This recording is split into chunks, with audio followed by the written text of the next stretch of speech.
Thank you. I call Jim Allister. Thank you, Deputy Speaker. Forgive my cynicism, but I must say that when I hear in this House two convicted terrorists, one talk about in the name of humanity, and the other talk about saving lives, then I'm afraid my thoughts go to the actions of those who performed the very opposite. And then when one of those persons, or maybe both of them in fact, devote their speech in large measure to, I was going to say a veiled, but it was hardly veiled at all, attack on the Health Minister, and then invoke the phrase, all in this together, it's pretty clear that for some on this executive, they're anything but all in this together. And I think those contributions spoke for themselves in that regard. In terms of what's before us today, as when it was announced, I very much welcome the alleviation in respect of graveyards. I still, though, have the fundamental question: why were graveyards ever included in the first place? Because the thought of one or two, more likely to be elderly than not, people making their way to a graveyard to sit or stand beside the grave of a loved one, ever posing a threat to anyone in terms of the spread of coronavirus is just hard to comprehend. And I'm glad that eventually the executive came to their senses and realised that that was an alleviation which had to be granted. It did in the meantime, though, as many of us as constituency members know, cause a great deal of grief to individuals who were prohibited from performing those functions. So that's the first portion of the regulation, which is welcome in all its parts. Then we have the amendment to Regulation 5, which seeks to clarify the business of leaving your home for the purpose of exercise, and underscores the necessity to have regard to all the circumstances. It's a matter of regret to me that when the original clause was introduced, that we had from some police officers an overzealous implementation. I think of one case of a gentleman who, from Coleraine, who has health issues. He's not shielding, he doesn't have, but he has health issues of which he's conscious. He has a dog. Where he lives, the footpaths are very, very narrow. So every time he went out, he felt uncomfortable in terms of COVID-19 with how close people were having to pass him. So one day, having experienced that, the next day he got in his car and he drove to the West Strand car park in Portrush, 4 or 5 miles away. He went to the extremity of the car park so as to be well away from anyone. And he went there because, as probably everyone in this House knows, the promenade at the West Strand is particularly wide, several metres wide. And he thought that would be a safe place for him to walk his dog. And yet, before he could even get out of his car, a police patrol came to his window, no PPE equipment, of course, demanded to know why he was there. When he sought to explain, was abruptly told that was no excuse. He was going to be issued with a ticket. Yes? I think I can probably top the member's example. A case of a couple that I know were going to the shops in their car and asked by the police what they were going to their shops to buy. They said essential food items. The police told them that better be the case because we'll be checking on the way back. And on the way back, they were stopped. And the police rummaged through their shopping to make sure that there was, perhaps not a bag of Maltesers or something in there that wasn't an essential. Well, it makes the point, as the case of the man I'm referring to makes the point, of an unnecessary, overzealous approach to these regulations. Yes. And I would agree with his sentiment in relation to Regulation 5.2 and the point of reasonable excuse, because I take a look at the point and I've realised this, that under this particular regulation, it prohibits the exercise of non-farm animals, such as horsing, or what has come to my own attention in relation to pigeon racing, the ability for people to exercise their animals, applying social restriction to applicable distances. I have to say, Deputy Speaker, in my view, the pivotal issue in all this is social distancing. That has to be the fundamental protective. And therefore, when you examine individual episodes and ignore all of that, I think you are not delivering the purpose that the legislation exists for. So I do hope the fact that now it expressly says, having regard to all the circumstances, that we will have a more sensible approach to this issue. And of course, now that golf courses, quite properly I believe, are to be open tomorrow, that inevitably means that it is reasonable in all the circumstances to travel for the purpose of such exercise. So if someone is driving to the golf club of their choice, in the doing of that, they are no longer in breach of the regulations. And that's how it should be.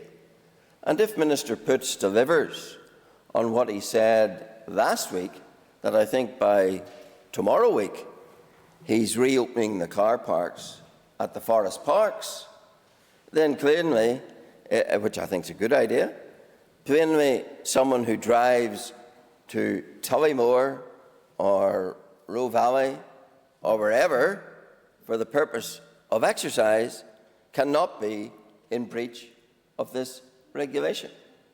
But it does throw up some further complications.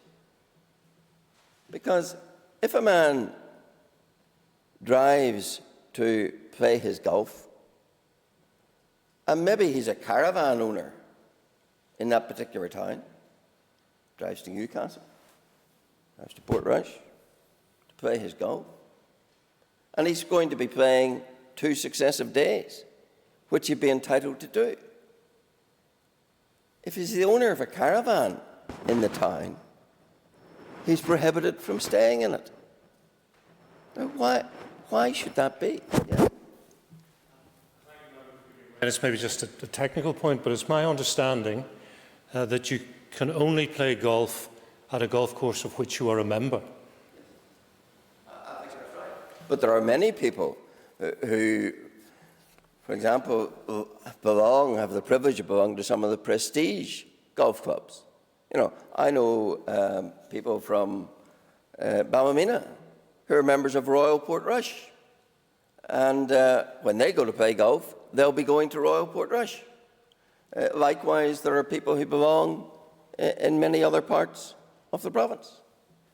The point I'm making really is that for regulations to be viable and sustainable, they need to have an inherent coherence. They need to make sense to ordinary people. Because the greatest danger in all of this, and the public have been remarkable in their degree of obedience, because as Mr. Stalford pointed out, these are spectacularly restrictive regulations. There's something none of us should get used to. There's something that every one of us should want to lift at the first opportunity. They are so impeding of the rights of us all. So if you have regulations which have within them a form of inherent contradiction, then the respect for them dissipates. And indeed, ultimately, they could fall by virtue of disobedience. So it's important that the regulations have that coherent element of common sense and logic to them. So I go back to the point about the caravan owner. And indeed, there's quite a cohort of people in this province. And when it gets to this time of the year, they just live for their caravan. They just love pottering about it, sitting outside it, etc., etc. And yet, take my example of the golfer. If he legitimately goes to play golf in that town, and he's going back the next day, he can't stay in his caravan. Why should that be? There's no logicality to that. And just when I mention caravan owners, I had a lady on the phone with me just a few days ago, literally crying about the fact that her caravan was her life. She wasn't going to party. She wasn't going to parade up and down the main street. She was going to socially distance, she hoped, at her pride and joy, which was her caravan. And this executive talks rightly much about mental health champions. Well, I can tell you, it's becoming pretty manifest to me that for some people in that position, it is having a very adverse effect on their mental health. So I do say to the executive, it is time to weave into this approach greater humanity, greater common sense on some of these issues. And Mr. Stalford rightly asked a legitimate question, and no doubt Mr. Lyons will give us the answer. What is the R number today? And where does it leave us? Now, last week at the ad hoc committee, we were told it was 7. And when I asked the health minister, did he know anything, given what Michelle O'Neill had said, did he know anything about a requirement to be at 0.05? He told us, never heard of it. So that does bring us to the fundamental question. Are the leaders of the executive being driven by the science? Not Michelle science, real science. Are they being driven by the science? Or are there other agendas at play? Are there some who want to drag their feet on this? Are there some who are quite happy if the economy of this part of the United Kingdom suffers more damage? Are there? I'm beginning to think there might be. And indeed, on that theme, we were told last Thursday by the DAERA Minister, Mr. Putz, in the public media, that on Thursday the executive had advice from the scientific and medical officers on stage 1, and we were good to go. Good to go on stage 1, no qualification, step 1. And yet, of course, when it came to yesterday, we weren't good to go on all of step 1. The in-house meetings are still prohibited. Indeed, what was the message of yesterday on step 1 on going to work? Because I remind you what step 1 says. Encouragement to those unable to work from home to return to the workplace on a phased basis, subject to legal requirements and best practice arrangements being in place. I didn't hear a word yesterday, if we were moving to step 1, what that meant for returning to work. And my goodness, when you listen today and hear that unemployment in the month of April rose by 90%, that needs to be central to thinking of this executive, or we'll have no economy left.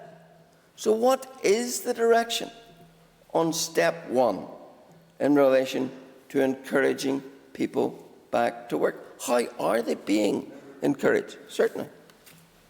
Would the member agree that I think basically no credible economist, whether they tend to be from the right or the left in any jurisdiction, thinks that there is any means by which you can simply turn the economy back on, not just because of COVID-19, because people are afraid of what happens. They're not just going to go back out and shop and go to pubs and restaurants. Would the member accept that creating a simple binary between health versus the economy isn't accurate? It's not borne out by economic evidence? Well, I think I'd probably have to quickly respond to that. But I do remind the member, the executive's matrix, which they published yesterday, said benefits of each amendment are considered in 3 domains: wider impacts on health, society, and the economy.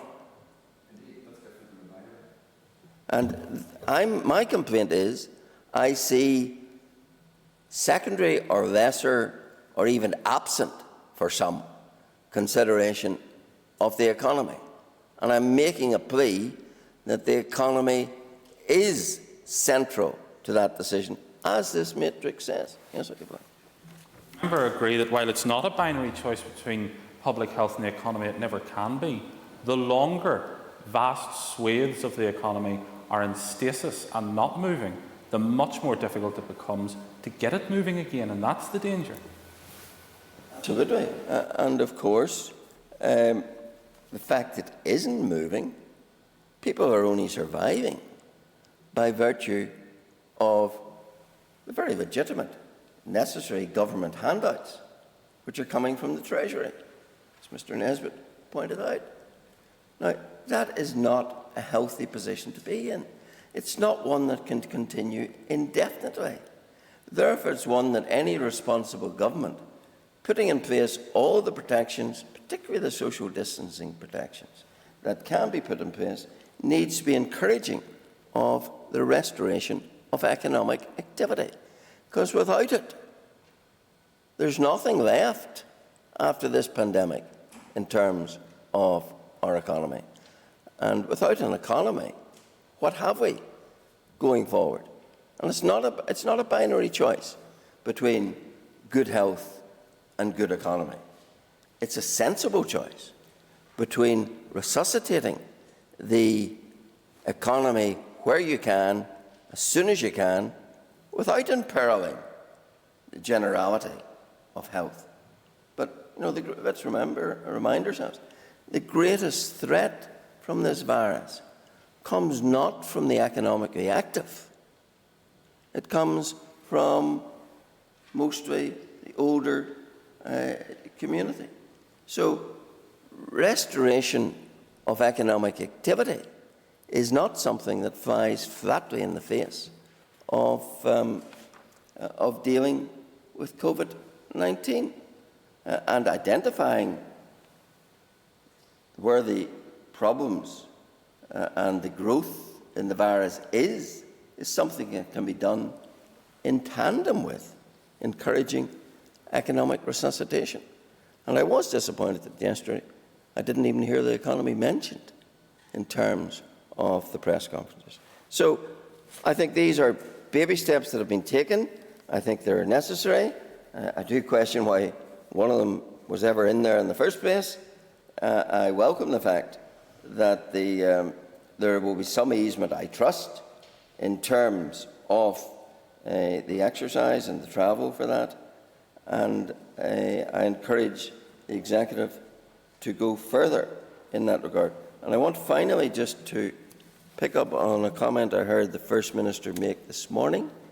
I was glad to hear her say it, and I want to encourage the Executive as a whole to act on it. And that was to allow small weddings.